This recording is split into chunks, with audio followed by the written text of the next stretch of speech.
Trading facts YouTube ఛానల్కి స్వాగతం. ఇప్పటి వరకు మన ఛానల్ సబ్స్క్రైబ్ చేసుకోకపోతే దయచేసి సబ్స్క్రైబ్ చేసుకోండి.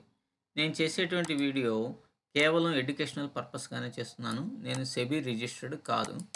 ఎడ్యుకేషనల్గా నేను అబ్జర్వేషన్ చేసినటువంటివి మనల్ని ఫాలో అయ్యేటువంటి వాళ్ళు ఏదైనా ఉపయోగపడుతుంది అనేటువంటి ఉద్దేశంతో నేను చేస్తూ ఉన్నాను. ప్లస్ మీరు ఎప్పటికప్పుడు నోట్ చేసుకోండి. అంటే చార్ట్ రీడింగ్ అనేటువంటిది చాలా అంటే చాలా మోస్ట్ ఇంపార్టెంట్ అనమాట. దాన్ని మీరు గనక అబ్జర్వేషన్ చేసుకుంటేనే సక్సెస్ అనేటువంటిది కాగలుగుతారు. ఫర్ ఎగ్జాంపుల్‌గా నేను ఎక్కువగా ఇండికేటర్స్‌ను, మూవింగ్ యావరేజెస్ ఇట్లాంటివి ఏమి వాడను, కానీ ఇవి వాడతాను. పివోట్ పాయింట్‌ని కొంచెం ఎక్కువగా అబ్జర్వేషన్ అనేటువంటిది చేస్తాననమాట. సో, ఈ పివోట్ పాయింట్‌లో మనకి ఎలా జరుగుతుంది, ఏంటి అనేటువంటిది ఒకసారి చూద్దాం. చూడండి. అంటే పివోట్ పాయింట్‌లో ఎప్పుడైనా సరే, ఎప్పుడైనా రీటెస్ట్ అని అంటుంటారు. మీకు తెలుసు కదా! మార్కెట్ అనేటువంటిది రీటెస్ట్‌కెళ్ళింది అనో, లేకపోతే ఇంకోటి అంటుంటారు. సో, ఈ పివోట్ పాయింట్స్‌ని, ఈ పివోట్ పాయింట్స్‌ని 1కి 2 సార్లు గనక ఇక్కడ ఉంది చూడండి. 1, 2 సార్లు గనక టెస్ట్ గనక చేస్తే మనం సెకండ్ టైమ్ ఎంట్రీ అనేటువంటిది తీసుకుంటే మనకి బెనిఫిట్ అనేటువంటిది చాలా ఎక్కువగా ఉంటుంది. సో, మీరు ఇది చూడండి. ఇక్కడ ఇక్కడ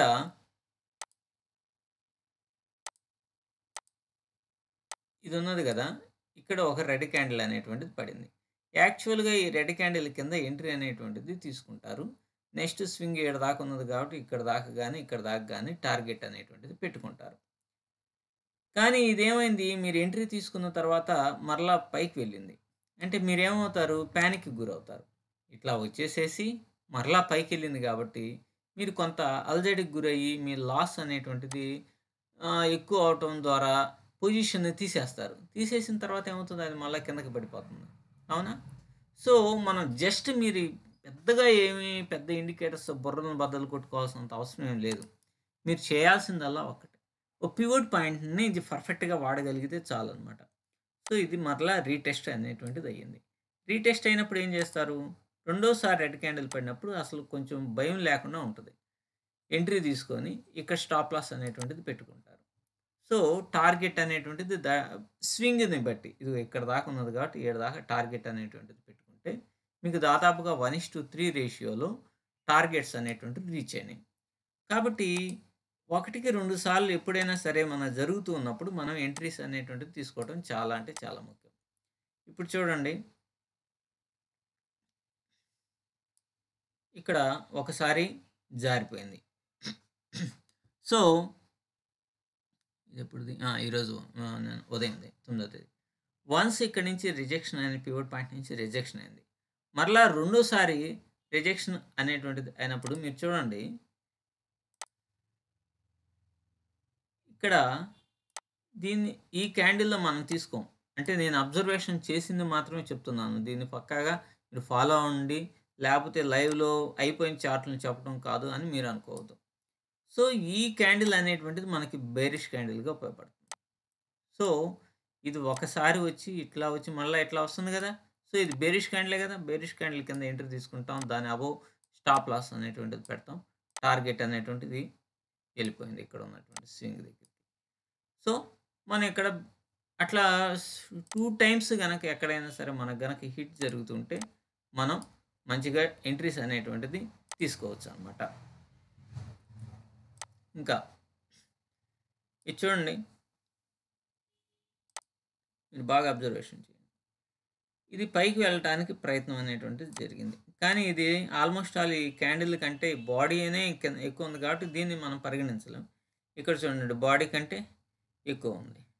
సో, ఈ క్యాండిల్‌లో కాకుండా మళ్ళా వెనక్కి వచ్చి మళ్ళా పైకెళ్తుంది గదా! అప్పుడు ఈ క్యాండిల్ ఎంట్రీ తీసుకుంటాం. ఇక్కడ స్టాప్ లాస్ పెడతాం. ఇక్కడ స్టాప్ లాస్ హిట్ అయింది. సో, హిట్ అయింది. కానీ మరలా చూడండి, ఇది పైకి అనేటువంటిది ఇట్లా ఎళ్ళింది.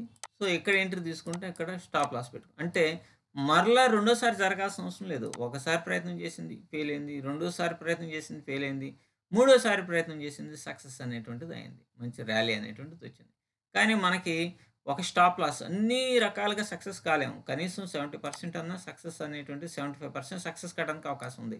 ఒకసారి 1:1 రేషియోలో ఇక్కడ పోయింది. కానీ 1:3 రేషియోలో ఇక్కడ ప్రాఫిట్ వచ్చింది కదా!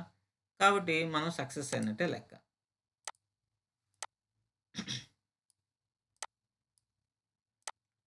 కొన్ని చోట్ల ఫెయిల్ అనేటువంటిది జరుగుతది. దాని గురించి కాదు.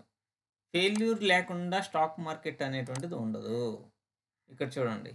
మీకు ఒకసారి జారిపోయింది. మళ్ళా పైకెళ్ళింది. మళ్ళా రెండోసారి జారిపోయినప్పుడు దీని కింద ఎంట్రీ తీసుకుంటాం. ఇక్కడ స్టాప్ లాస్ పెడతాం. స్టాప్ లాస్ హిట్ కాదు. కానీ కిందకి వచ్చేసింది. బాగా చాలా పెద్ద బేరిష్. కాకపోతే దీనికి ఓపికగా మనం ఉండగలిగితే అంతకంటే ఇంకా గొప్పతనం మరొకటి ఉండదు. ఆ ఓపికగా మనం ఉండాలన్నమాట. అది ఇంపార్టెంట్. ఇక్కడ బులిష్ క్యాండిల్ ఏసింది. అవునా? సో, మరలా తిరిగి వచ్చేసింది. ఇక్కడ బులిష్ క్యాండిల్ ఏసింది. ఇక్కడ ఎంట్రీ తీసుకున్నాం. 1:2, 1:3లో వెళ్ళిపోయింది. ఆ రోజున్న మార్కెట్‌ని బట్టి కూడా మనం కొంచెం పొజిషన్ ఉంచాలా, తీసేయాలా అనేది అబ్జర్వేషన్ చేసుకోవచ్చు. ఇక్కడ చూడండి. ఇది దాటడానికి ప్రయత్నం అనేటువంటిది జరిగింది. కానీ వెనక్కి వచ్చేసేసి మంచి బులిష్ క్యాండిల్ ఏసేసింది. అంటే ఇది ఎట్లా అంటే సింహం పులి వేటాడబోయే ముందు ఒక కాలు వెనక్కేస్తది కదా! అట్లానే ఈడ దూకేసింది. సో, దూకేసింది కాబట్టి దీనికి వెనక్కి తిరిగి వచ్చే సమస్య లేదు. ఇక్కడ ఎంట్రీ. సో, టార్గెట్ రీచ్ అయిపోయింది. సో, ఈ విధంగా మీరు బాగా అబ్జర్వేషన్ అనేటువంటిది చేయండి బ్యాక్ సైడు. చేసి సూపర్‌గా సక్సెస్ అనేటువంటిది ఉంటుంది. నేను అబ్జర్వేషన్ చేసినయన్నీ కూడా ఇదే చార్ట్ రీడింగ్ అంటే ఏం లేదు. చార్ట్‌ని ఎప్పటికప్పుడు మనం అనాలిసిస్ చేసుకోగలుగుతా ఉండాలి. అప్పుడే మనం సక్సెస్ అనేటువంటిది స్టాక్ మార్కెట్‌లో పొందగలుగుతాం. అంతేగాని ఏదో ఒక స్ట్రాటజీనే పట్టుకొని ఊగేద్దాం అని అనుకుంటే కొంచెం ఇప్పుడున్న పరిస్థితుల్లో కష్టంగా ఉంటుంది. సో, ఇది మీకు అర్థమై ఉంటుంది. అర్థమైతే సబ్స్క్రైబ్ చేసుకోండి. ఎందుకంటే నేను టార్గెట్ 1,00,000 మందికి ఇచ్చాను కదా! కొత్తోళ్ళు ఎవరైనా వస్తే సబ్స్క్రైబ్ చేసుకోగలరు. Thank you.